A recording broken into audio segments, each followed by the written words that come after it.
Hello, welcome to another episode of Same Blood, where we have conversations with people. I know that doesn't sound very complicated, but it seemed like a good thing to do. And so far, it's been a lot of fun. Now, today, I have the pleasure of speaking with someone who I have never spoken with before in my entire life, and I'm going to let him introduce himself because I think I would mispronounce your last name, sir. So, could you please introduce yourself for me? I'm used to all different variation of it, but thanks, Tim. My name is Christopher Envani.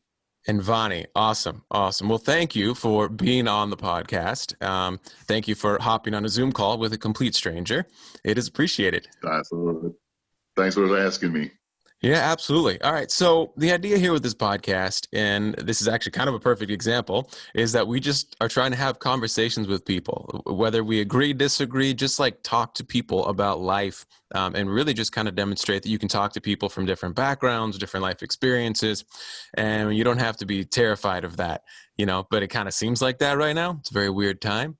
So in the spirit of that, we like to start these podcasts off with learning a little bit about you. And so I'll start with a couple of questions, some favorites.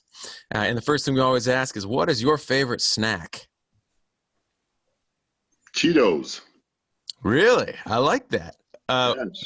Just like the standard Cheetos, or do you the jalapeno cheddar, I've tried those, but it just takes the salty flavor of Cheetos, so I'll go with the plain old Cheetos. You know what? I think a couple of years ago, I don't think anybody would have called them plain Cheetos, but now they have so many variations. So I like it. I like it. We're going with the original. That's a good call there. Normally, if we have, well, I say that we're kind of moving away from it. What we've done before is we've had people, when we talk in person, we'll actually sit down and eat their favorite snack while we talk to them. But that ends up taking up a lot of time, and then takes a while to get to the rest of it. So, all right. Are you a sports fan, sir? Yes, sir, I am. All right. Do you have a favorite team? I grew up in overseas in Middle East, and I grew up playing soccer. So soccer team Chelsea from England was my favorite soccer team. But I've always, since I moved to the United States, I've picked on football. So Dallas Cowboys have been always my favorite team, and if they do better, I would even like him more, but we'll see. You know what? I like the choice. I'm a Cowboys fan as well, kind of begrudgingly. It's one of those things where you're just like, man, one day it'd be great if they could win something. No, I'm telling you. I'm there with you. What's it like being a soccer fan, like a Premier League fan? I know nothing about the Premier League. I've watched a handful of games. Like I know who Messi is and who Ronaldo is. Like I know who a handful of players are. I've seen some highlights. Sure. But what's it like being a soccer fan in the United States, I guess more specifically? I have to tell you this, ever since I came to the United States about 30 some odd years ago or so, it was great to be a soccer fan and just go out there and watch your team for 90 minutes and just pass the ball here and there or so. And I'll tell you what, now that I have been in the United States, I'm watching the American football. Soccer has become really boring. So it's like, okay, come on, guys, do something. I'm so glad to hear you say that, because I've had other people tell me like, no, soccer is great because they're running the whole time and it's all this action. But then I've watched it and I'm like, no, it's like 90 minutes of just running between these two lines and nobody scores, and it just looks exhausting. Just about to say, you hope somebody scores to make it more fun, but now again, here, if I have a choice of watching like a Sunday afternoon, sometimes a soccer team or a football, I'll watch the American football over soccer team anytime. I like it. Have you checked out hockey at all? Yes, actually, we went to a couple of hockey games when we were in Dallas, and it was a lot of fun. Actually, I've always said if I had a lot of money that I was going to buy season tickets, it would be to a hockey team. We watched Dallas Stars several times, and actually I was at the night that Brett Hull scored his 601, had a hat trick that night actually, and I watched him. I was at the stadium when he had the hat trick, and he went over 600, so it's a great game. I love watching hockey.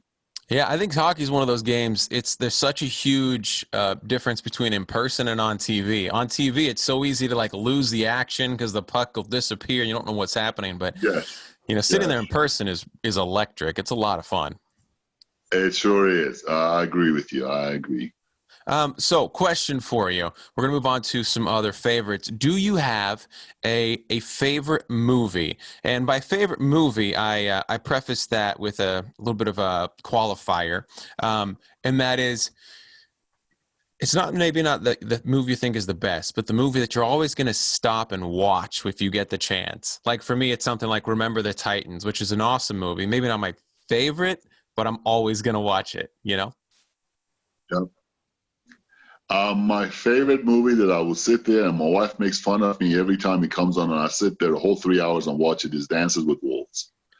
Really? And I love that movie, and I sit there and watch it over and over and over. So I just love the movie. It's a history of it, and I'm a history buff a little bit, and I like those historical movies, and I love the Old West. So that's the movie I sit there and watch over and over. All right, that's a good choice. I'm a huge Lord of the Rings fan, which is sort of one of the long movies. And if there's a Lord of the Rings movie on, it's so tempting just to sit down. But then it's also like, man, do I really have 3 hours right now to sit down and watch this? Yeah. A little more difficult than one of those hour and a half easy movies. But yeah, good choice. I'm not even sure that I've seen the entire movie Dances with Wolves. Like I don't even know if I've seen the whole thing. So. It's a great movie, and again, it kind of brings the history out and what happened and what went on, and so that's what the thing that attracts me to the movie, because of the history associated with it and the facts associated with it. Awesome. Very cool. Yeah. Well, I'll definitely put on the list. I have to check it out. All right. So you mentioned something a minute ago, and this is what I wanted to get into with you, because it seems like a good jumping off point. You said you came to the United States 30 years ago, correct?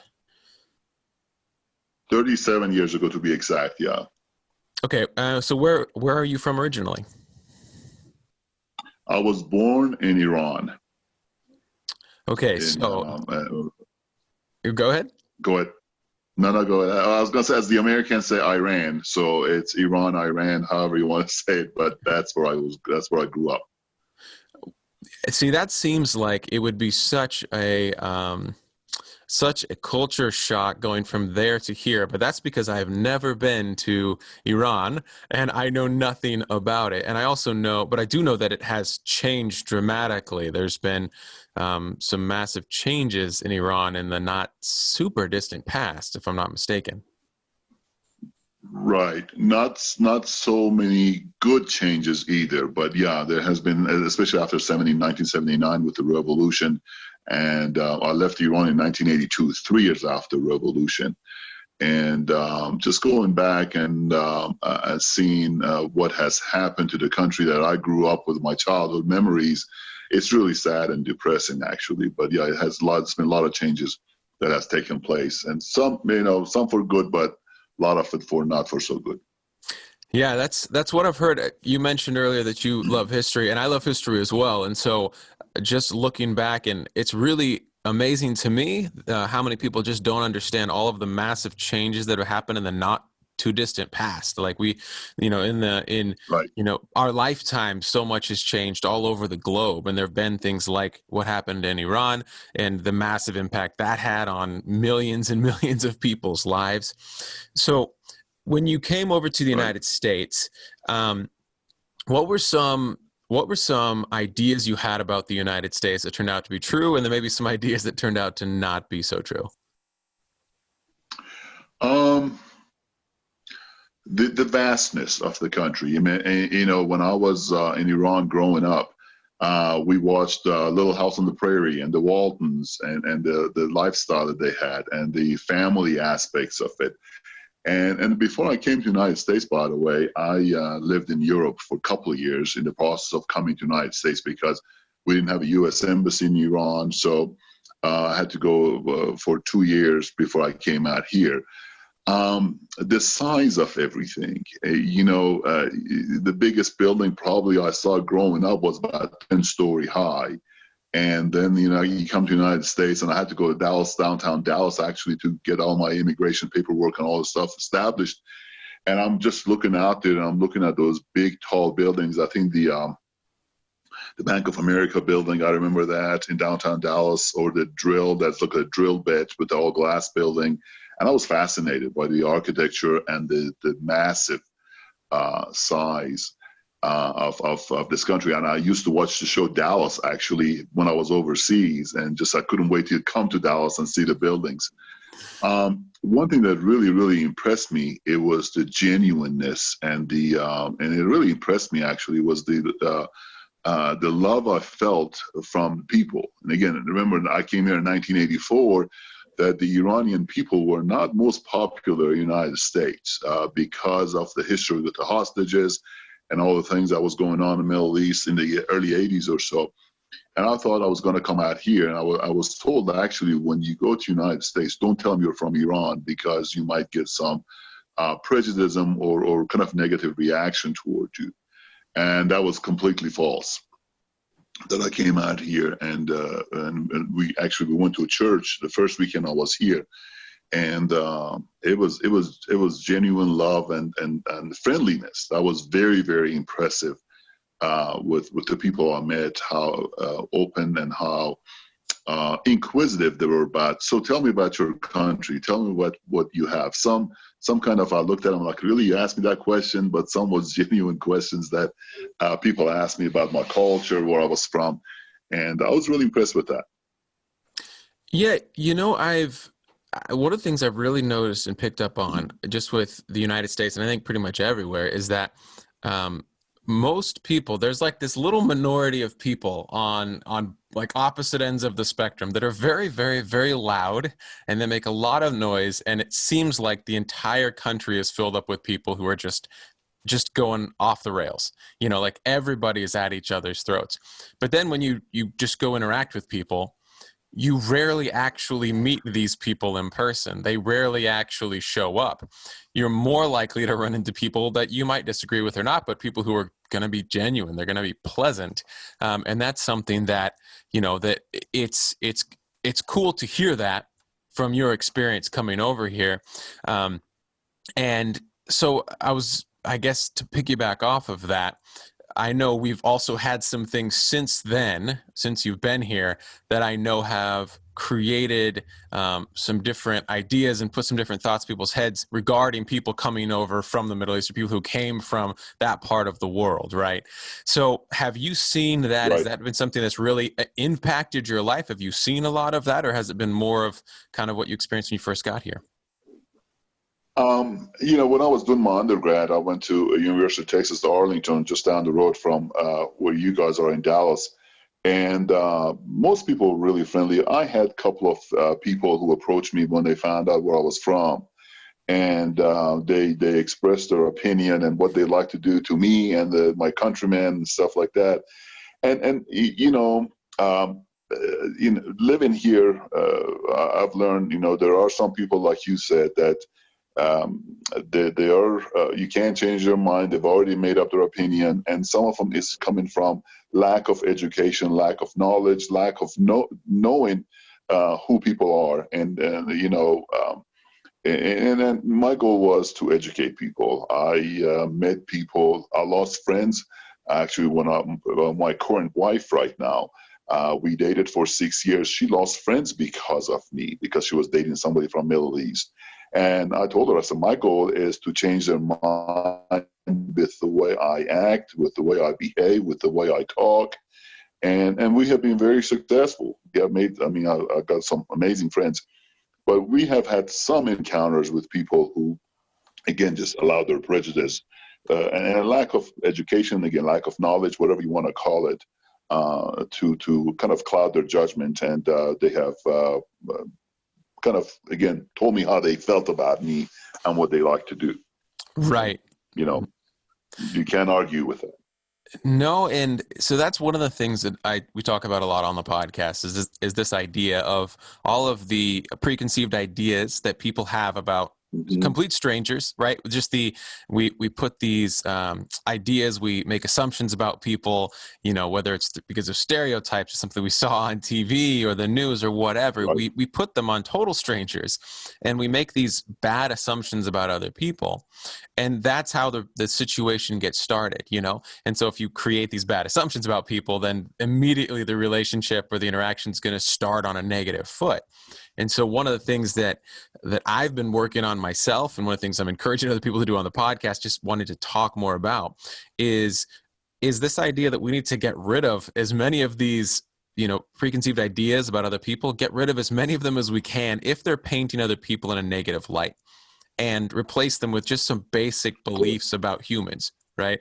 The idea of the podcast is called Same Blood Right. because the idea is we're all created, God created all of us. We all have intrinsic value and purpose and all of those things. It's built in. And so we have value just because we exist as humans. And, if we start from there, like a base value of each other, and then start with just some good assumptions, like I know you love and you want to be loved. I know you care about your family. You want to, pursue something you're passionate about. Like, I can make those assumptions about you and then fill in the rest.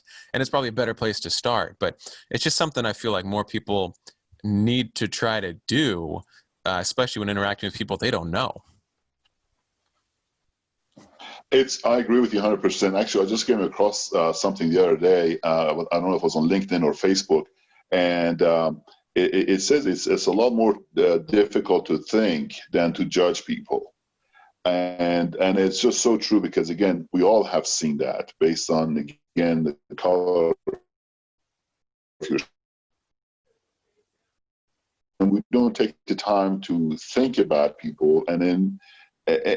I've always said we have more common things in common than we have things that are different from each other.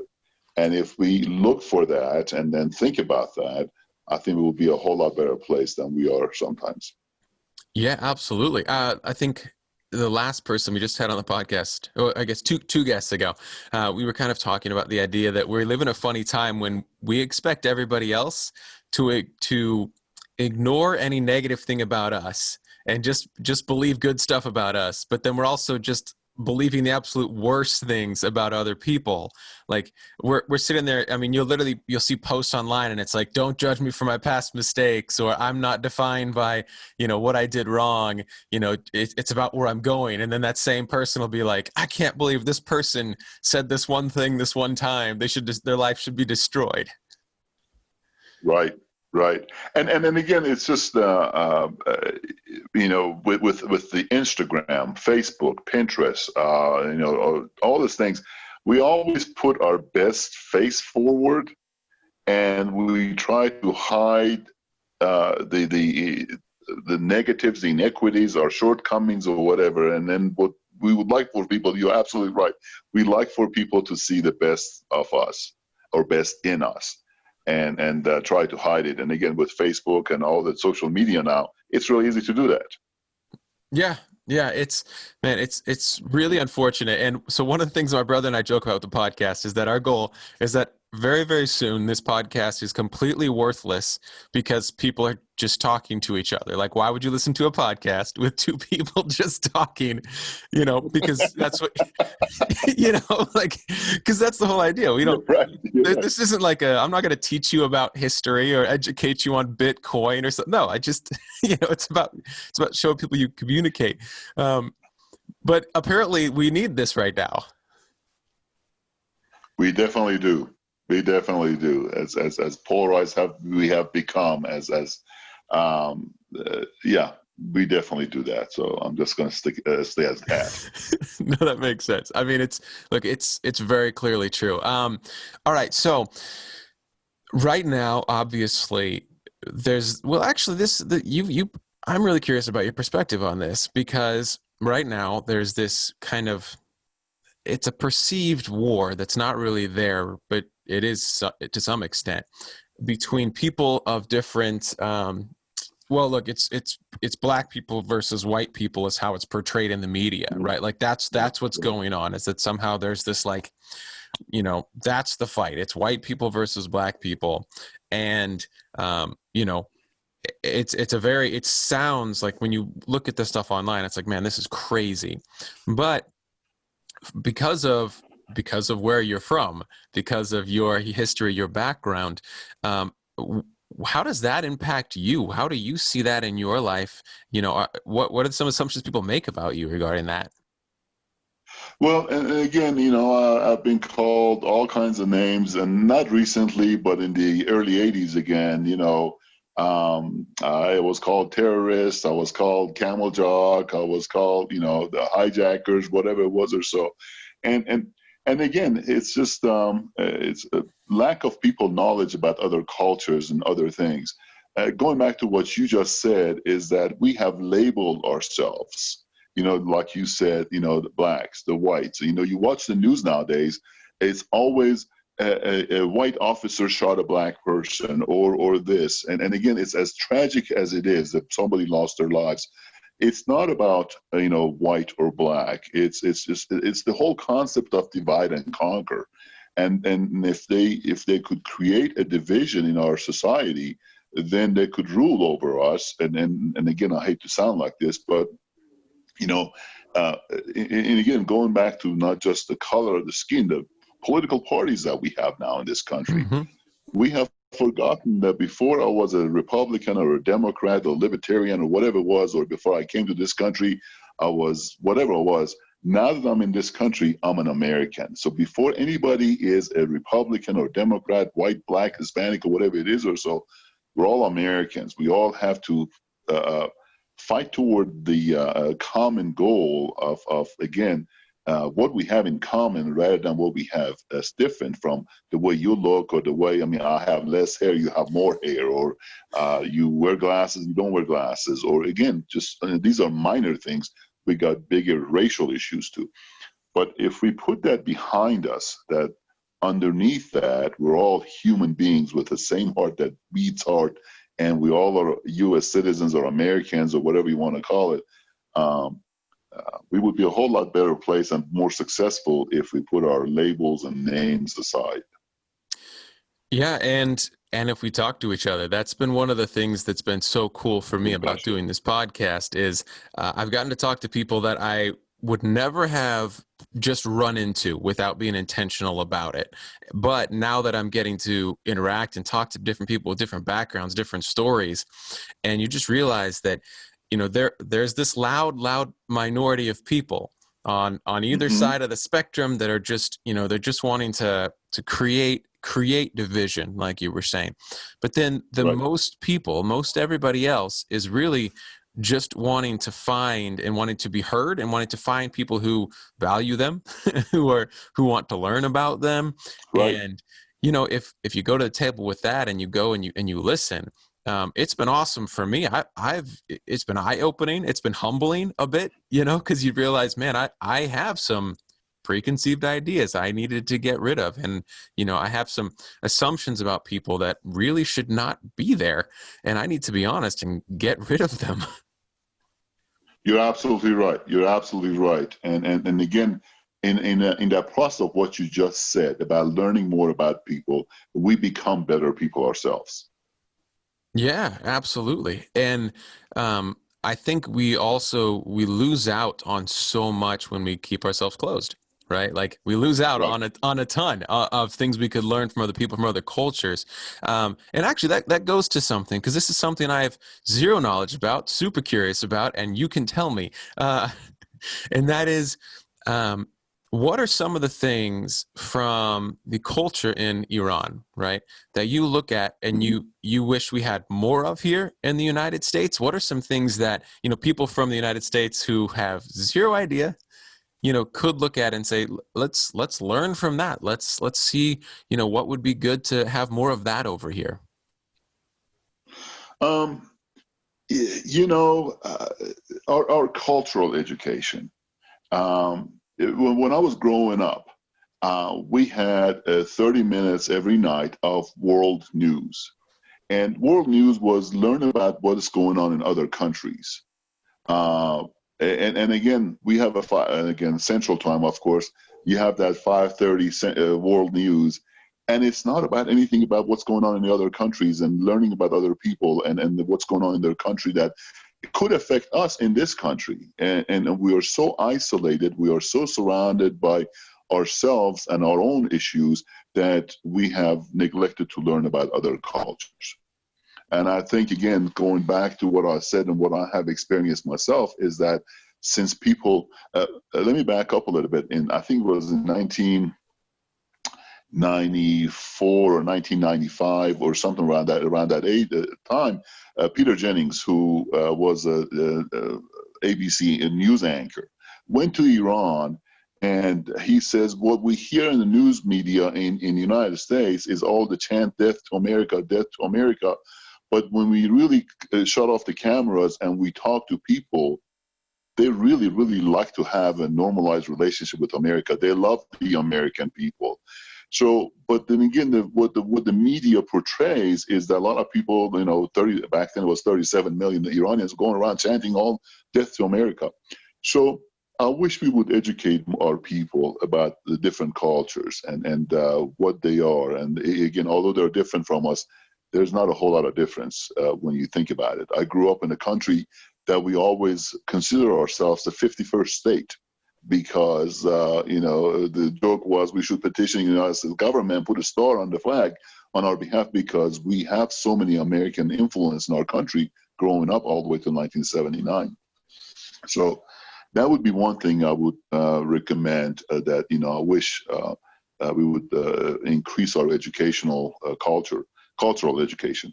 The other thing I've noticed that my culture comes from, and my wife and I, we have often talked to, my wife, by the way, is American. She was born and raised here in the United States, is the respect. The respect that I had for my elders when I grew up. I see how kids talk to their parents in this country. And it just comes like, oh my gosh, if I had talked to my parents or grandparents growing up, I would not see my 17th birthday and come enjoy the United States of America because I would be dead. So those are the two things: a little bit of culture of education and a little bit of more teaching of respect of your elders. And when I came here also in 1984. We had to go. We had several friends who had their grandparents or parents or so in a nursing home.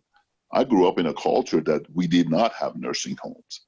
We too, as parents took care of us when we were children, then children grew up to take care of their parents. And my grandfather was, he had a stroke and he was bedridden for 6 years.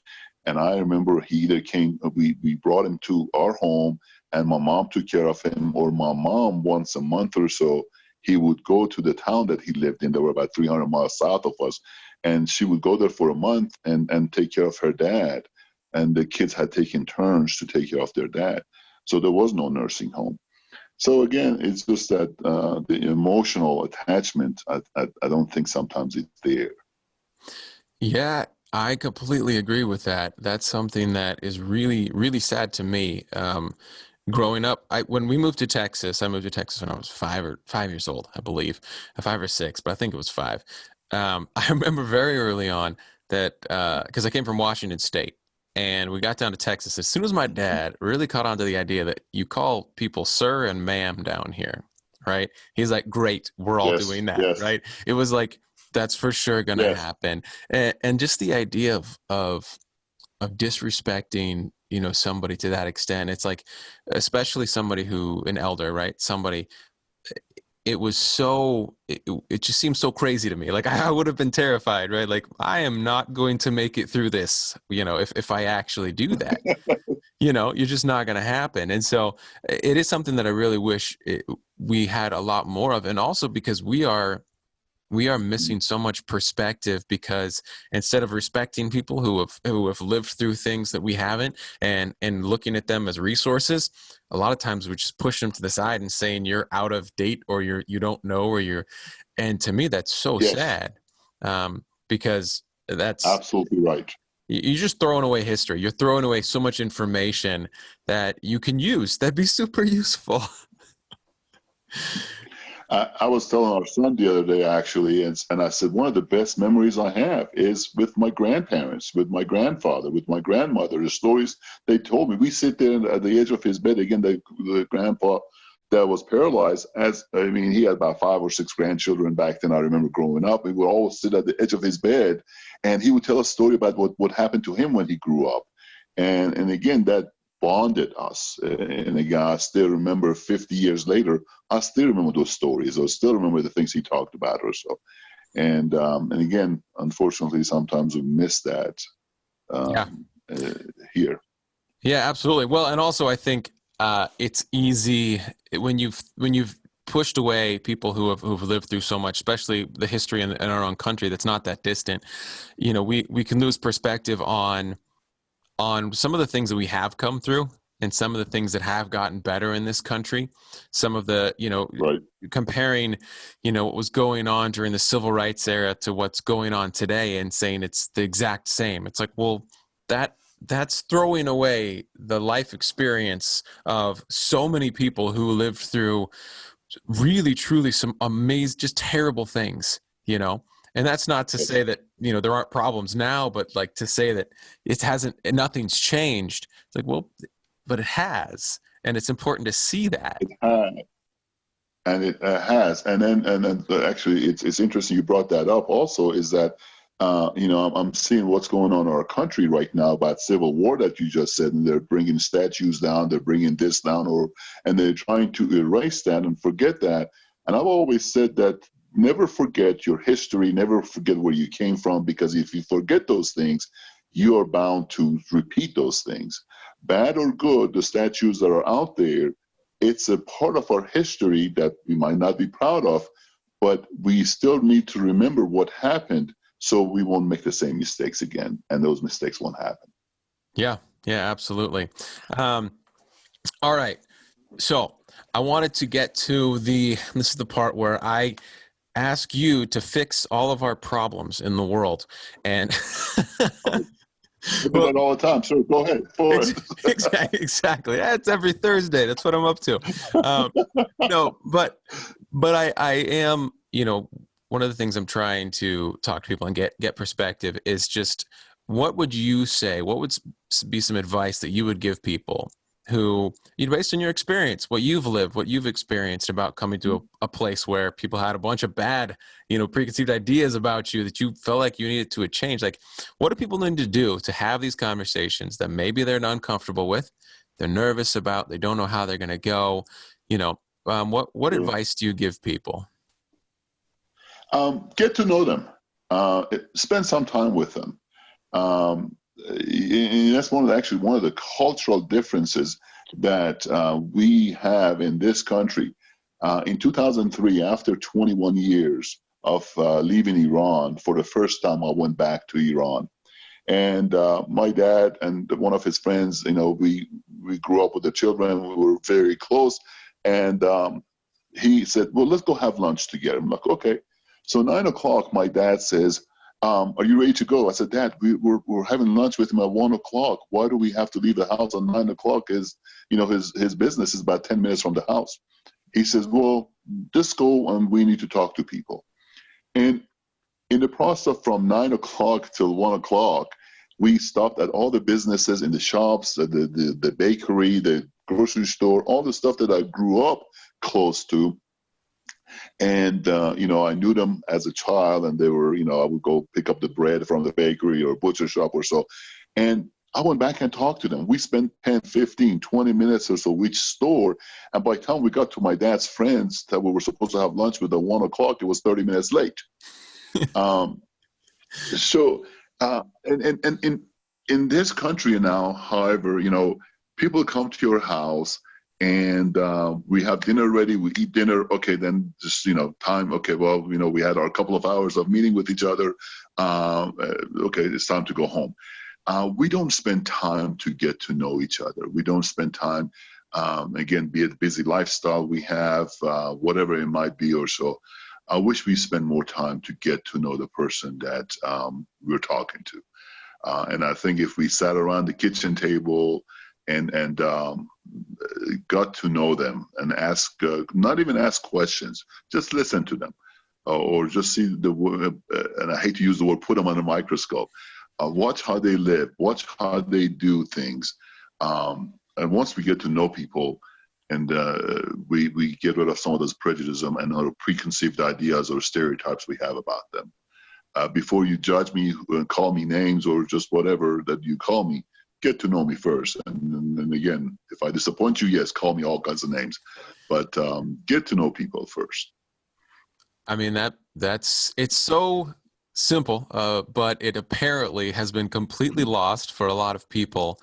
And a lot of people are terrified that's, but I think you just got to go back to the basics, what you just said, like just get to know some people. And the thing about it is, and again, if we're not careful, I mean, we did that. I fell in that trap myself too. I got myself in so many different things. I was so busy that we had to, and again, I hate to sound like this, I hate to say this, but we had to set aside some time when the kids were growing up. That was our family time.